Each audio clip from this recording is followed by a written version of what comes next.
A ver, si uno cree que cambiar la transmisión manual de un auto es un trabajo puramente de fuerza bruta, hay que pensarlo 2 veces. Totalmente. Es un mito muy común.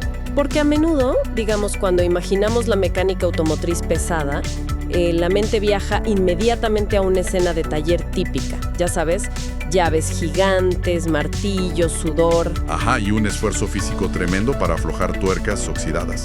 Exacto. Parece que es un mundo donde gana el que tiene los brazos más fuertes. Pero hoy, bueno, nos vamos a meter de lleno a desarmar un proceso que destroza esa imagen por completo. O sea, la cambia de raíz. Sí. Resulta que instalar un kit de embrague se parece muchísimo más a la relojería suiza que a la herrería pesada. Y la mejor manera que encontré de imaginarlo es esta. A ver. Tras alguien te empuja sin parar. ¡Wow! Es una imagen que captura perfectamente la frustración y el nivel de exigencia de este trabajo. ¿Verdad que sí? Porque un error de un solo milímetro o apretar un tornillo a tiempo y una pieza de metal sólido termina destrozada por dentro. Exacto. Y todo esto antes de que el vehículo pueda avanzar un solo metro.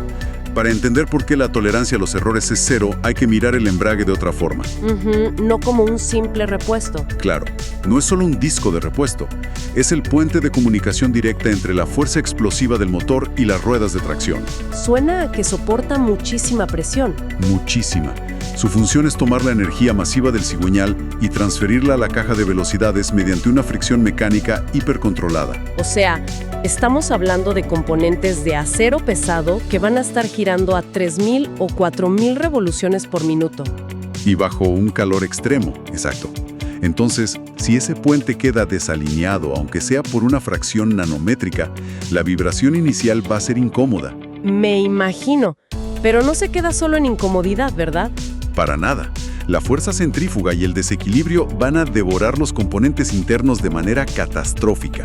Literalmente cuestión de días. Bueno, entonces vamos a desempacar esto desde el principio para entender cómo demonios se logra esa precisión. Me parece perfecto. El primer gran obstáculo que vi al repasar toda la información técnica es algo que llaman el centrado concéntrico. Ah, el famoso centrado, el terror de muchos principiantes.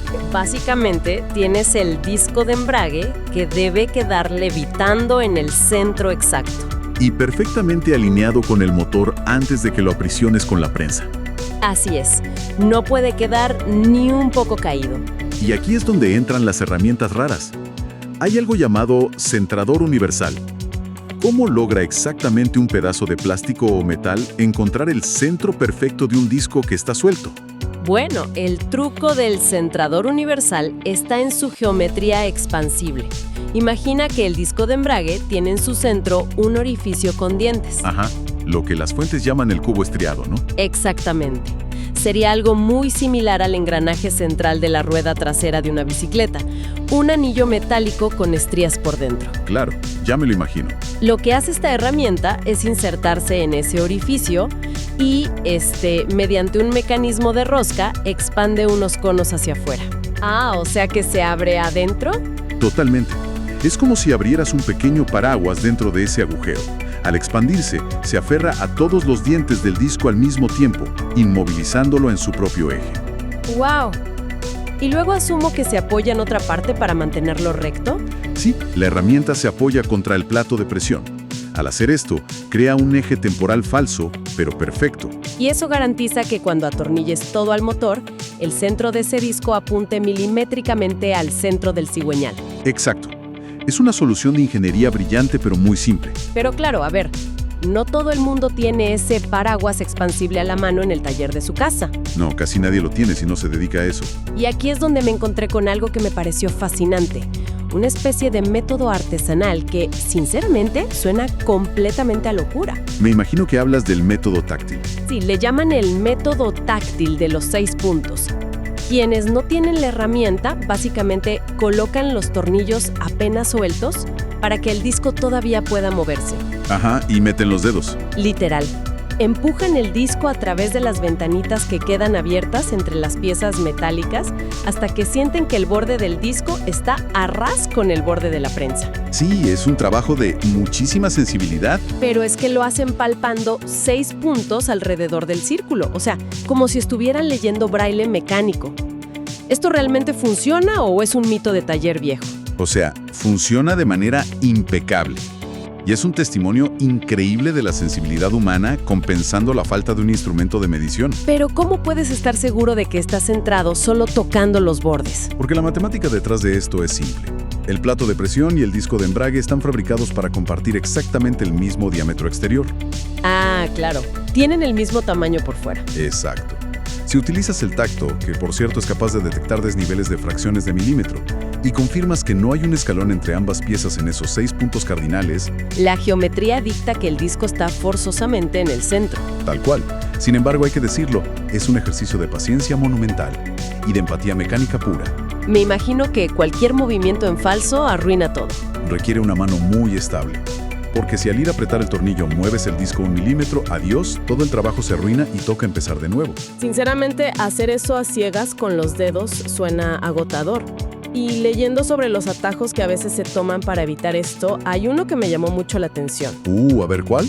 Se menciona que a veces, para ahorrarse comprar la herramienta expansible y no tener que usar el método Zen del tacto, alguien simplemente va a su caja de herramientas, saca un eje piloto viejo que sobró de otra reparación y lo usa para alinear las piezas. El clásico error del eje viejo. Pero es que suena increíblemente lógico. O sea, tienes la pieza original, la metes ahí, centras el asunto y listo. Sin embargo, la advertencia técnica de los manuales es brutalmente clara en prohibir esto. Y con justa razón. ¿Pero por qué? ¿Por qué no puedo usar una pieza que, digamos, fue diseñada exactamente para ese agujero? ¿Por qué usar un eje descartado es caer en una trampa de falsa seguridad terrible? Hay que preguntarse algo básico. ¿Por qué ese eje estaba tirado en la caja de herramientas y no instalado en un auto? Pues supongo que porque lo cambiaron. Exacto, porque está desgastado. Sus estrías, esos dientes que encajan en el disco, han perdido metal por años de fricción continua. Ah, claro, ya no tienen el tamaño original. Al usar esa pieza vieja como guía, las estrías desgastadas permiten un juego libre. El disco queda con una holgura que tus ojos honestamente no van a notar. O sea, ¿tú crees que lo dejaste perfecto? Tú juras que has centrado el disco a la perfección y procedes a apretar todo con confianza. Pero la realidad es que el disco quedó ligeramente caído por culpa de ese desgaste imperceptible. ¿Y qué pasa cuando tratas de meter la caja de cambios real? Ahí viene el desastre. ¿La transmisión real tiene un eje nuevo o en buenas condiciones? Ese eje no va a coincidir con el disco que dejaste caído. Va a chocar. Va a chocar violentamente contra el centro del disco nuevo y terminas abollando y arruinando el cubo ranurado nuevo antes de siquiera encender el motor. O sea, el atajo más caro del mundo. Entendido, nada de ejes viejos. Nunca. Ahora, imaginemos que superamos esto. El disco está levitando perfectamente en el centro, ya sea por el método del paraguas expansible o porque usamos los dedos con mucha paciencia. Bien, paso 1 completado. Pero sigue flotando. Y mi instinto aquí, para ser honesta, sería agarrar la herramienta más grande que tenga y apretar el primer tornillo a fondo de una sola vez. ¿Ya sabes? Para asegurar la pieza y que no se me caiga todo en la cara. El peor instinto posible. ¿Qué pasa si me gana la impaciencia y hago exactamente eso? Si haces eso, felicidades, acabas de destruir el embrague nuevo. ¿En serio? ¿Tan rápido? Así de rápido. Y la razón es que el plato de presión que estás instalando no es simplemente una tapa de hierro inerte. En su interior contiene lo que se llama un muelle de diafragma. ¿Qué entiendo es como un resorte gigante? Es un resorte de acero gigantesco y extremadamente tenso. Si agarras una herramienta de impacto o aplicas toda tu fuerza en un solo tornillo mientras los demás están sueltos, la física no perdona. Toda la resistencia se va a ese lado. Toda la resistencia de ese resorte se concentra en un solo punto de la carcasa de chapa. Y aunque te parezca que es metal indestructible, se flexiona, se dobla de forma plástica y queda deformado permanentemente. Espera, a ver, ¿me estás diciendo que la carcasa entera, que es de metal sólido, se dobla solo por apretar un tornillo antes que los demás? Absolutamente. Y al deformar esa carcasa, las lengüetas del muelle de diafragma en el centro, que parecen unos deditos metálicos, quedan totalmente desniveladas. unas más arriba y otras más abajo. Exacto. Y cuando finalmente termines de armar todo el auto y pises el pedal del embrague, el rodamiento va a empujar contra esos dedos chuecos. ¿Y eso cómo se siente al manejar? El embrague se va a liberar a tirones. Esto produce un síntoma terrible que en la mecánica se conoce como trepidación. ¿Trepidación? Suena a temblor. Son unas sacudidas tan violentas y vibraciones tan severas en todo el vehículo al intentar arrancar en primera que literalmente parece que el motor se va a salir del capó. Increíble. O sea, el metal se venga si no respetas la física básica. Te lo cobra carísimo. Y para evitar esa catástrofe, leí que hay un protocolo muy estricto de 3 fases para el ajuste. La fase 1, entiendo, es simplemente enroscar los tornillos con los dedos. Sí, nada de herramientas todavía. Puro contacto inicial para que nada ejerza presión todavía. Pero la fase 2 es la que me voló la cabeza por completo. Es el apriete en estrella o en cruz. Ajá, cruzando de un lado al otro. Muy parecido a lo que se hace al cambiar la llanta de un auto. Exacto. Pero me crucé con este fenómeno rarísimo de la física que pasa durante este proceso. Aparentemente, si vas apretando en cruz, al llegar al último tornillo, descubres que el primer tornillo que apretaste se aflojó solo. Es una locura, ¿no? Es que, ¿cómo puede un tornillo aflojarse mágicamente sin que nadie lo toque? Bueno, es un efecto de palanca fascinante y es creado por ese mismo muelle de diafragma del que veníamos hablando. A ver, explícame eso. Imagina el diafragma como un sub y baja de un parque infantil. Cuando aprietas el primer tornillo de un lado, obligas a la carcasa a bajar y a comprimir el resorte de ese lado específico. Claro, hasta ahí tiene sentido. Pero como el lado opuesto todavía está suelto, la energía del resorte se transfiere hacia allá, levantando la chapa del lado contrario. Como un sub y baja, tal cual. Y al continuar tu patrón de estrella y apretar los tornillos de ese lado opuesto, fuerzas ese extremo hacia abajo. Entonces la fuerza de reacción hace que el resorte empuje hacia arriba en el punto inicial. ¡Ah! Y de repente la tensión levanta la carcasa en ese primer punto. Y ¡pum! El tornillo que tú sentías súper firme queda flotando de nuevo sin hacer absolutamente nada de presión. ¡Qué locura!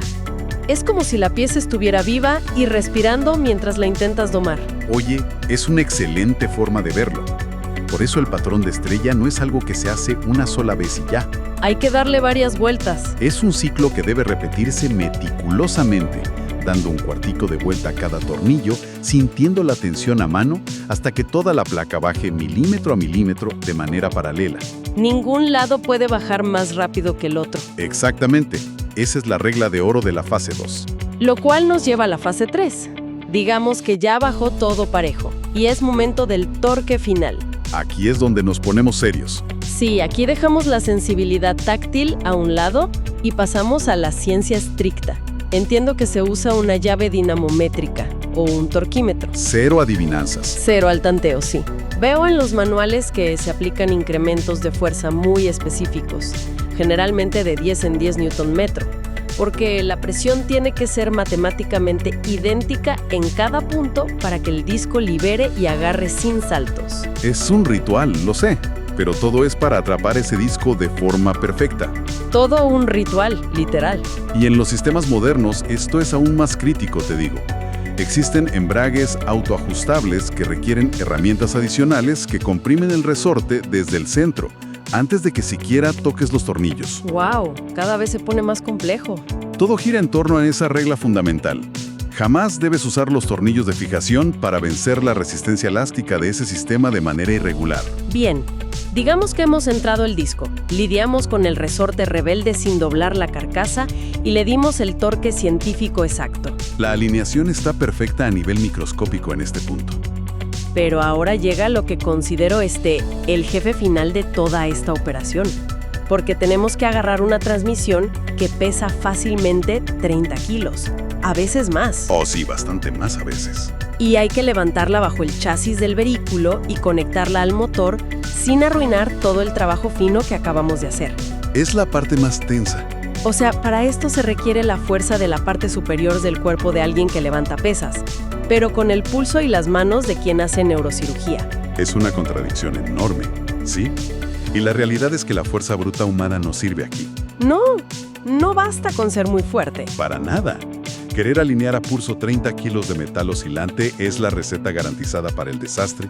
La gravedad siempre gana. Me imagino que el peso te vence tarde o temprano. Claro, si intentas meter la caja a puro brazo y entra torcida aunque sea un par de grados, todo ese peso va a ser palanca sobre el eje principal de la caja. ¿Y dónde se apoya ese eje mientras intentas encajarlo a la fuerza?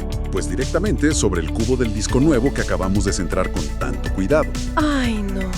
Esa palanca rompe el centro del disco internamente y el daño es totalmente invisible hasta que enciendes el auto. Por eso, el uso de un gato hidráulico de foso o de transmisión es innegociable. Para mantenerla recta. La caja debe subir y avanzar en un ángulo 100% horizontal y paralelo al bloque del motor. Pero, a ver, incluso flotando en un gato hidráulico, perfecta y paralela, viene ese momento de tensión pura, donde las estrías del eje tienen que encajar en los dientes del disco. El momento de la verdad. Y por pura estadística, muchas veces esos dientes de metal chocan de frente, o sea, metal contra metal, en lugar de deslizarse en los surcos. Es súper común que se atore. ¿Y qué haces si estás empujando la caja y simplemente se traba? Porque me imagino que la tentación de sacudirla violentamente para que entre debe ser enorme. Es lo que casi todo mundo quiere hacer. Sin embargo, vi un truco súper elegante de los profesionales en los manuales para resolver esto sin fuerza. Sí, sacudirla es lo peor que puedes hacer, porque alteras el ángulo y volvemos a lo de romper el disco. Entonces, ¿cuál es el procedimiento correcto? El procedimiento correcto es pura sincronización inteligente. Si la caja choca y no entra, la persona a cargo debe engranar una velocidad en la caja de cambios. Ah, meter un cambio. Exacto. Al poner un cambio, el eje de entrada queda conectado internamente con la salida de la transmisión. ¿Y luego? Luego, basta con girar suavemente con las manos la brida de salida o el semieje en la parte trasera. Ese giro sutil viaja por dentro de toda la caja hasta el eje piloto en el frente, haciéndolo rotar lentamente. O sea que tú giras la parte de atrás y la parte de adelante empieza a buscar su lugar. Tal cual. Mientras mantienes una presión muy leve hacia adelante, giras el eje trasero y de repente las estrías encuentran los surcos y la caja se desliza hacia adentro como seda. Sin haber forzado nada. Me encanta, es hacer que las piezas bailen hasta que se encuentren. Es la mejor forma de hacerlo, cero fuerza. Ahora, quiero detenerme en un detalle que me pareció fascinante, porque involucra unas piececitas que son minúsculas y que al parecer mucha gente pierde o ignora en los talleres. Ya sé de qué vas a hablar. Los casquillos guía. Exactamente. Los casquillos guía o espigas de centrado son unos cilindritos de metal súper pequeños que van entre el bloque del motor y la caja. Son vitales. Pero a simple vista, si tienes unos tornillos inmensos y gruesos que van a atornillar la caja al motor, ¿por qué importan unos cilindros pequeñitos? ¿Qué pasa si falta uno? Mira, la falta de un solo casquillo guía es una sentencia de muerte para la transmisión. Y tiene que ver con cómo se distribuyen las fuerzas en la física. A ver, explícame eso de las fuerzas. Los tornillos grandes que mencionas solo proporcionan fuerza de sujeción axial. Es decir, aprietan las cosas hacia adentro, una contra la otra. Las mantienen juntas. Pero los casquillos guía son los únicos encargados de soportar la carga radial. Ellos evitan que la caja se deslice hacia arriba, hacia abajo o hacia los lados por las vibraciones brutales del motor. Déjenme ver si entiendo esto visualmente. Es como si hiciéramos un sándwich gigantesco, ¿ok?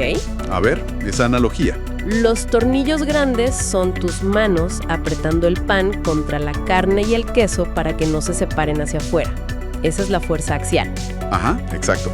Pero si alguien empuja el sándwich del lado, la carne y el queso se resbalan y se salen del pan, a menos que le atravieses unos palillos de madera en el medio. Oye, me gusta mucho. Los casquillos guía serían esos palillos que evitan que los ingredientes resbalen lateralmente, que sería la carga radial. Es algo así. Es una analogía brillantísima. Es exactamente eso. Imagina que falta uno de esos palillos en el motor. La inmensa fuerza rotativa hará que la transmisión se desplace lateralmente, aunque sea 1 milímetro. Y 1 milímetro adentro es un desastre. Ese solo milímetro de descentramiento hace que el disco de embrague, que está atrapado ahí en el medio del sándwich, se doble y se flexione un poco con cada rotación. Con cada vuelta del motor. Con cada vuelta, a miles de revoluciones por minuto, esa fatiga de flexión constante hará que el acero del disco se agriete y se despedace por completo en cuestión de semanas o meses. ¿Todo por perder un cilindro de metal del tamaño de una moneda? ¡Qué locura! Así de delicado es. Y de la mano con esto llegamos a lo que podríamos llamar el pecado capital definitivo de este ensamblaje. Supongamos que la caja entró casi por completo, Ok. pero se queda atascada faltando, no sé, un par de centímetros para tocar el bloque del motor. El típico escenario de frustración final. He visto en foros que la tentación más grande del universo es meter uno de los tornillos largos de la campana y usar la llave para empezar a apretar, obligando al motor y a la caja a juntarse a la fuerza. Uf. Esa es, sin lugar a dudas, la acción más destructiva que se puede cometer en el paso final.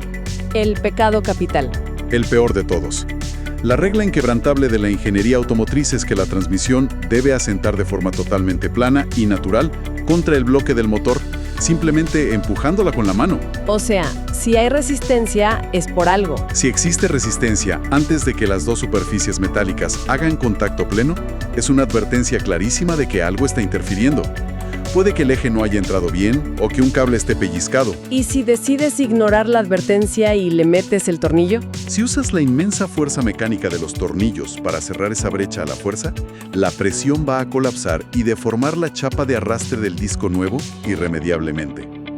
La destrozas antes de usarla. Exacto.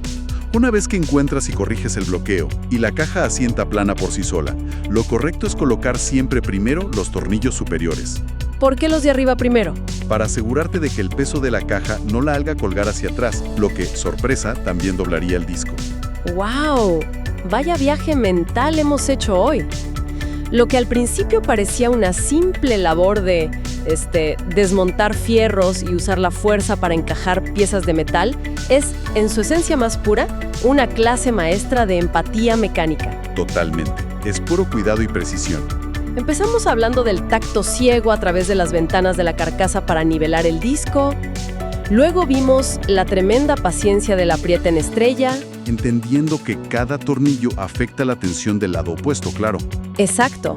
Pasamos por el uso indispensable de gatos hidráulicos y la inteligencia de girar los engranajes en vez de usar la fuerza bruta.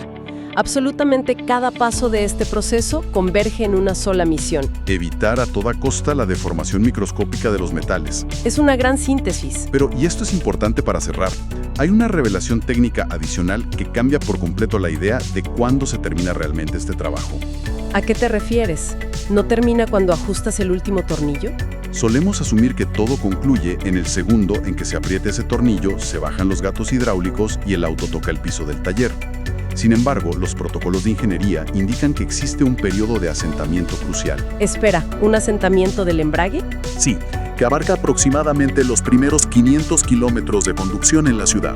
Un momento, 500 kilómetros de asentamiento. Así es. ¿Me estás diciendo que después de todo este trabajo meticuloso de laboratorio bajo el auto, la responsabilidad final de que la instalación funcione se traslada directamente a quien va al volante? Efectivamente, es una responsabilidad totalmente compartida al final del día. Pero, ¿qué pasa exactamente en esos 500 kilómetros? Durante esos primeros días, los ciclos de fricción al arrancar y detenerse, junto con el calentamiento y enfriamiento del metal, tienen un propósito específico. ¿Qué es?